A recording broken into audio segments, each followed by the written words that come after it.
तो दोस्तों, क्या आपके साथ भी कभी ऐसा घटना हुआ है कि आप कहीं घूमने गए हैं और आपके साथ ऐसा सिचुएशन आ जाए कि आप जब पैसा पेमेंट कर रहे हैं तो आप जो है थोड़ा सा सावधानी बरतें तो आप क्या कर सकते हैं, अपने पैसा को बचा सकते हैं। लेकिन अगर आपने सावधानी नहीं बरता तो आपके साथ भी ऐसा हो सकता है। इसलिए मैंने लिख रखा है कि ये गणित आपको बचा सकता है, आपको बचा लेगा। लेकिन कब? जब आप सावधान रहेंगे तब। इसलिए छोटा छोटा जो गणित होता है ना, उसको जानना बहुत जरूरी होता है। तो आज हम एक ऐसा गणित जानेंगे जिसमें आप कभी मेला गए या कहीं घूमने गए या फिर किसी दुकान में कोई चीज खरीद रहे हैं तो हो सकता है आपके साथ ऐसा कभी हुआ हो, है ना।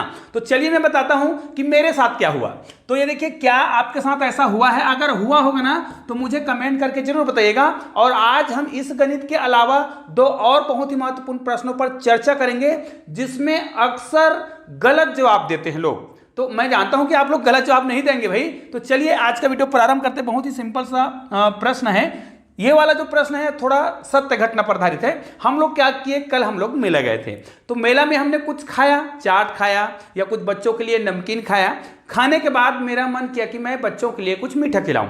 तो मैंने क्या किया, एक दुकान में गया, और ये सत्य घटना है भाई, सत्य घटना है। तो उस दुकान में गया और मैंने देखा कि वहां पर रसगुल्ला बहुत अच्छा बना हुआ था।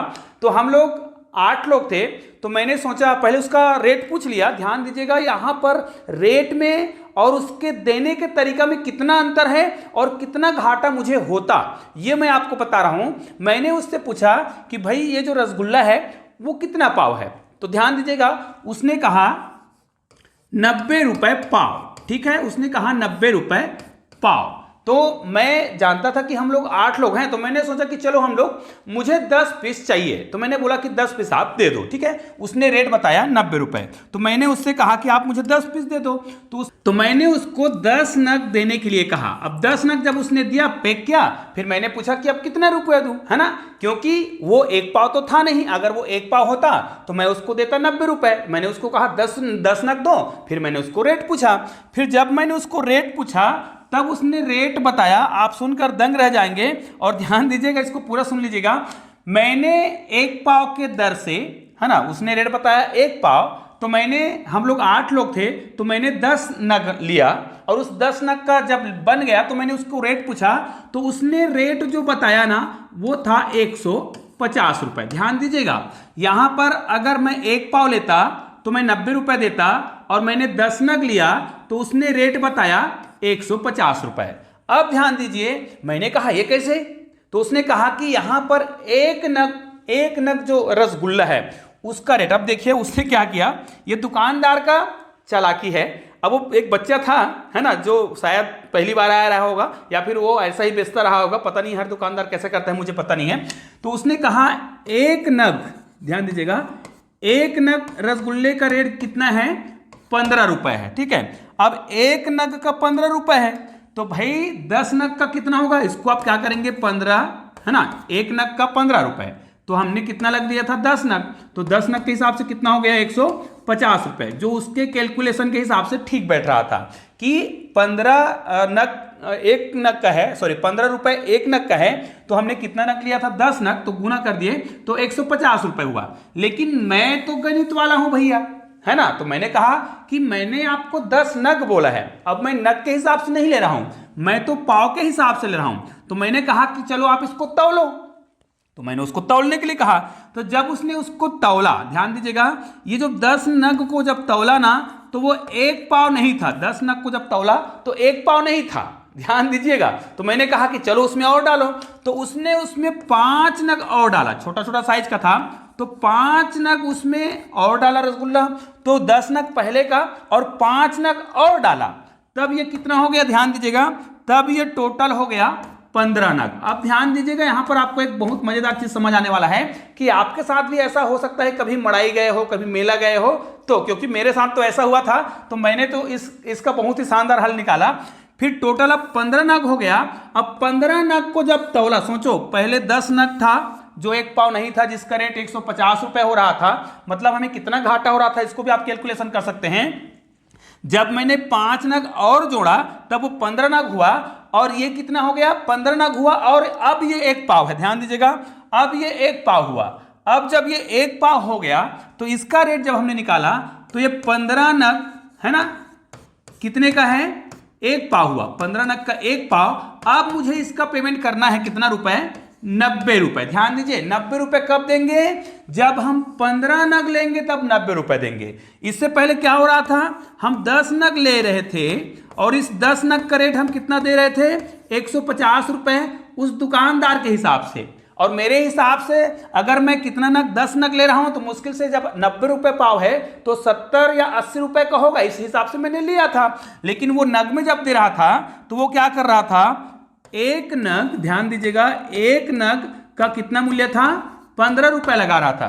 तो भाई आप भी, अगर आपके साथ भी ऐसा कभी हो कि वो नग में दे रहा है, आप पाव में ले रहे थे, तो आपको पाव में तौला लेना चाहिए। अब देखिए हमारे पास घाटा कितना हो रहा था, मतलब एक तो संख्या कम मिल रहा था और हम मूल्य कितना दे रहे थे, 150 रुपए। जबकि हम में क्या हो रहा है, हम जो कर रहे हैं उसमें हमको मात्रा ज्यादा मिल रहा है, हमको 15 नग मिल रहा है और केवल 90 रुपए में। तो देखो कितने रुपए का घाटा हो रहा है। तो इतना गणित जानना बहुत जरूरी है। ये छोटा छोटा सा गणित जरूर है लेकिन बहुत ही उपयोगी गणित है। मैं जानता हूं कि ये आप में से किसी ना किसी के साथ जरूर हुआ होगा, और अगर हुआ है तो मुझे कमेंट करके जरूर बताइएगा कि आप इस प्रकार किसी सामान को नग में लेते हैं या फिर तौल कर वजन में। खास करके गुलाब जामुन, रसगुल्ला या कोई और मिठाई जिसको आप नग में लेते हैं ना, तो नग में बिल्कुल ही मत लीजिएगा, उसको आप किस रूप में ले लीजिएगा, उनको वजन में लीजिए। वजन में लेने से कितना फायदा हो रहा है समझ तो आ रहा होगा।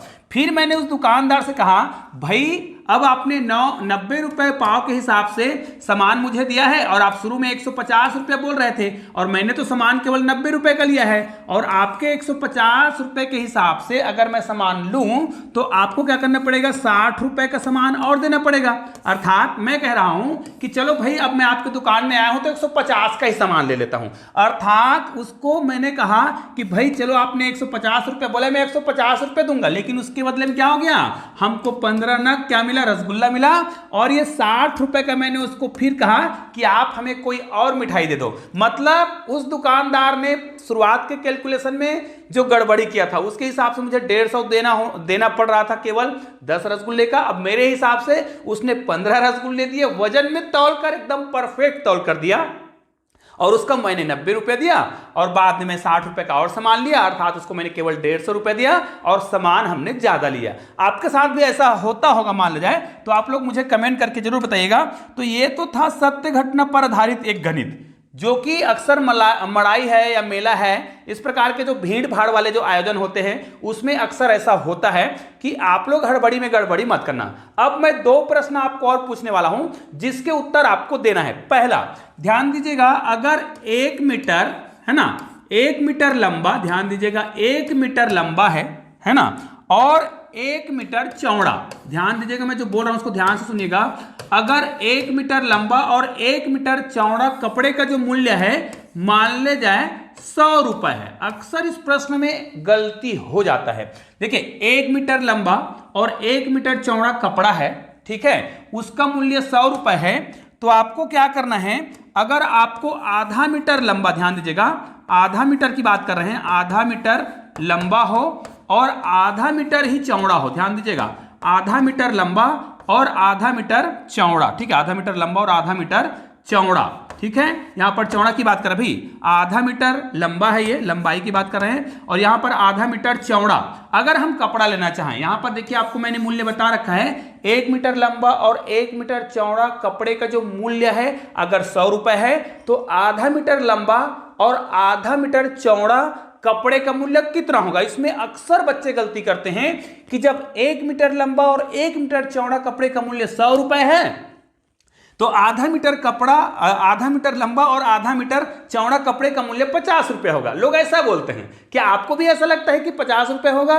तो रुकिए, वीडियो को पूरा देखिए। अब इसके बाद एक और बेहतरीन प्रश्न है जिसमें और अक्सर गलती होता है। तो चलिए इस प्रश्न का उत्तर क्या होगा, आप लोग मुझे फटाफट कमेंट करके जरूर बताइएगा।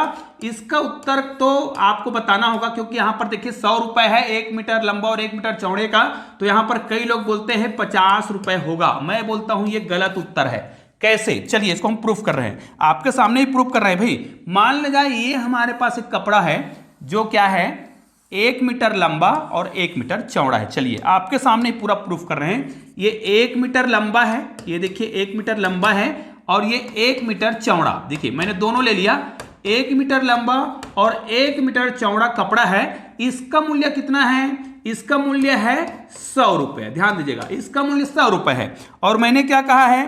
आधा मीटर लंबा और आधा मीटर चौड़ा कपड़ा होना चाहिए। ठीक है, तो चलो इसको हम आधा मीटर कर देते हैं। देखिए यहां से अगर हम लाइन खींचेंगे तो यहां पर देखिए, जब ये यहां से यहां तक 1 मीटर था, ठीक है, यहां से यहां तक 1 मीटर लंबा था, ठीक है, यहां से यहां तक 1 मीटर चौड़ा है, अर्थात जब ये पूरा जो कपड़ा दिख रहा है वो 100 रुपए का है। तो आप सोच कर देखिए, ये जो कपड़ा दो भाग में जब हम इसको कर रहे हैं, ये देखिए दो भाग में किया, तब ये कपड़ा का मूल्य कितना होगा?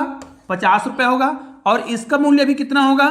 50 रुपए होगा। मतलब जब उसको हम आधा करेंगे, आधा का मतलब यहां पर देखिए आधा मीटर लंबा और यहां पर देखिए 1 मीटर चौड़ा कहा जाए, अर्थात आधा मीटर लंबा और 1 मीटर चौड़ा जो कपड़ा होगा उसका मूल्य 50 रुपया होगा।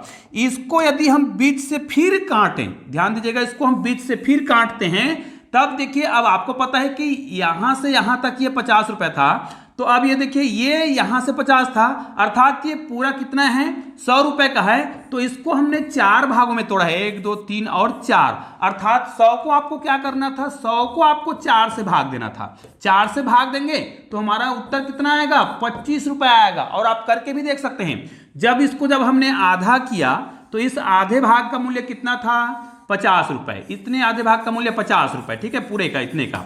तो उसी प्रकार इस पूरे भाग का 50 रुपए, हमें तो केवल इस भाग का रेट निकालना था, इस आधे भाग, आधे से आधे, ठीक है। तो इसका मूल्य कितना होगा? आप देखिए, ये वास्तव में यहां से यहां तक ये आधा मीटर लंबा होगा और यहां से यहां तक देखिए ये आधा मीटर चौड़ा होगा। तो इसी आधा मीटर लंबा और इसी आधा मीटर चौड़ा कपड़े का हमें मूल्य निकालना था।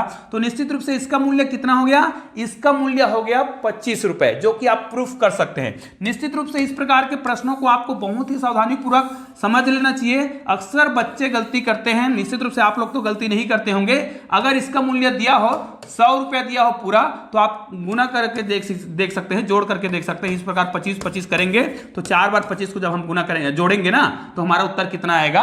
100 रुपए आएगा। मतलब उस आधा मीटर लंबा और आधा मीटर चौड़ा जो कपड़ा होगा उसका मूल्य कितना होगा? केवल 25 रुपए, बिल्कुल ही 50 रुपए नहीं होगा। मैंने आपको पूरा प्रूफ करके समझाया है। अब चलिए आपके सामने एक और हम प्रश्न ला रहे हैं जो कि यूनिक टाइप का है। मान ले जाए इसमें भी बच्चे अक्सर गलती करते हैं। अब क्या गलती करते हैं उसको आप देखते जाइएगा मेरे सामने, मतलब आपके सामने बता रहा हूं। मान ले जाए ये आपके पास एक रुमाल है ना, रुमाल है, जो मैंने कागज के टुकड़े से समझाने का प्रयास किया है। इसमें आप देख सकते हैं कितने कोण हैं? 4 कोण हैं, ना, 4 कोण हैं। इसमें से यदि आपको एक कोण को काटने के लिए कह दिया जाए तो कितने कोण बचेंगे? तो बच्चे फटाक से उत्तर देते हैं, भाई जब ये जो दिख रहा है ये रुमाल है, मान ले जाए इसमें कितने कोण हैं? 1 2 3 4, एक कोण को काट दिया जाए तो लोग फटाक से उत्तर देते हैं 3 कोण बचेंगे। आप लोग मुझे कमेंट करके बताइए कि एक रुमाल है जिसके 4 कोण हैं, एक कोण को काट देंगे तो कितने कोण बचेंगे?